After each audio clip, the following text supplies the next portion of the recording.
Welcome to BinSense 2.0. There are lots of new features from the previous release of our website.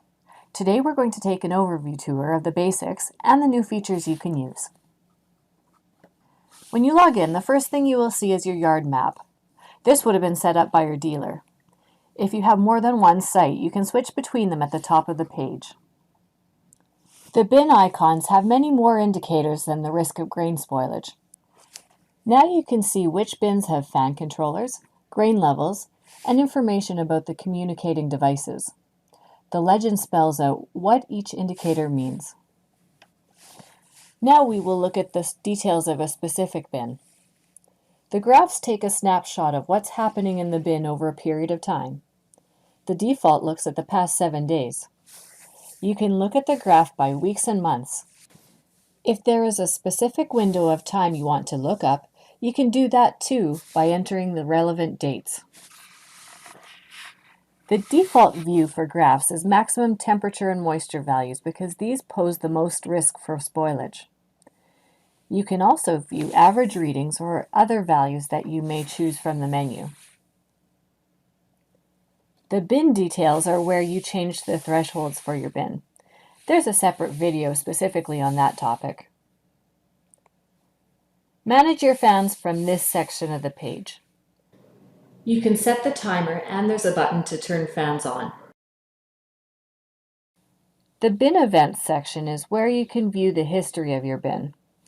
Not only does it record every change in BinSense settings, but you can also add your own notes manually.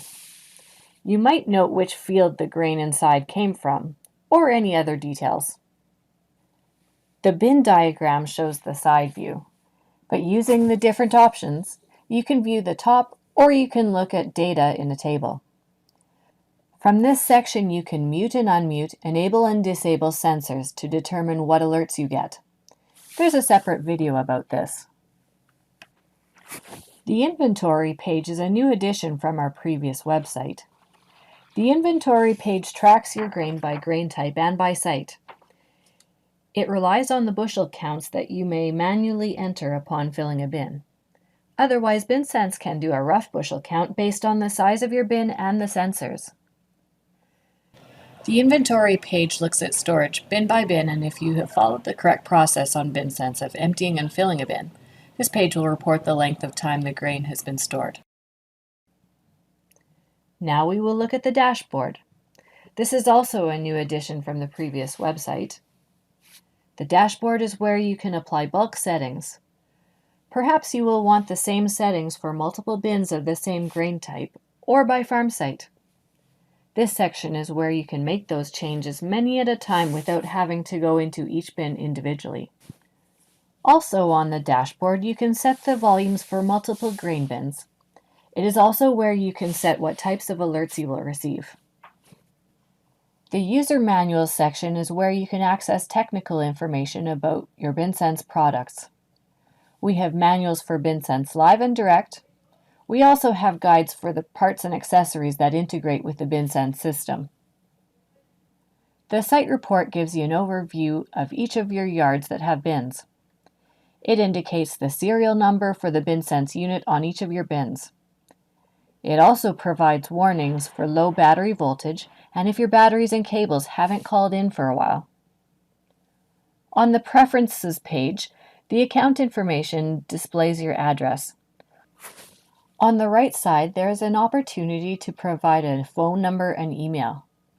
This is for billing and administrative purposes. It is not where you will receive your alerts and notifications. Under the Notifications Preferences is where you'll add contact info for alerts. You can either add email addresses, mobile phone numbers, or both.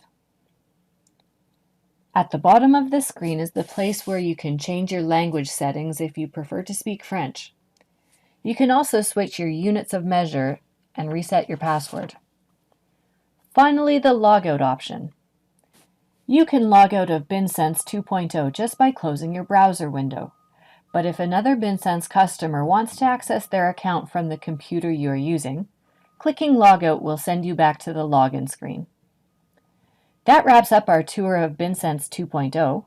For training on specific functions, check out Intergrain's YouTube channel or visit www.binsense.com.